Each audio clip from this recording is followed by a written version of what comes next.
Low-level marijuana use in the city of Harker Heights continues to be debated. During the May election that we just had, Harker Heights voters voted against repealing Prop A in the city. The vote was a very close call. The proposal was first approved back in November that directed police not to enforce low-level marijuana possession crimes. 6 News reporter Nicole Sheeran spoke with the organization Ground Game today that got a referendum approved by City Council to vote for or against the repeal, if you're following us, and joins us now live in the studio with an update. Nicole, what can people expect from here? Lindsay, Chris, in the totals provided by the city of the May election, 1,135 people voted no to repealing Prop A, while 1,134 voted yes. And you heard that right, it differed by just 1 vote. The initial Prop A vote in November was to vote for or against the non-enforcement of low-level marijuana crimes in the city of Harker Heights.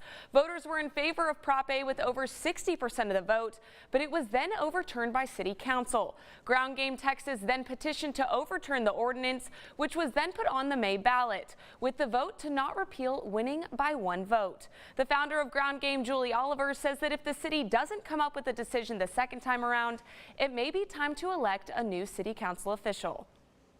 I think it would be very unwise if they ignored the vote the second time around, and I do think that that will fire up people enough to truly clean house at the city council level and elect new leadership who will honor people's votes.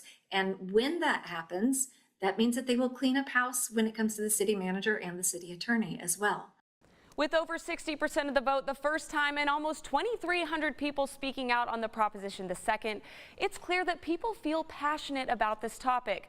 So what happens now? Tonight at 10, hear more about the action that voters can take to work to have their voice heard and what this may ultimately mean for marijuana use in the city. That's the question right there. What does this ultimately mean? You know, if state law differs, then this as well. And they're not the only city that's been kind of dealing with this, but thanks for keeping us up to date, Nicole.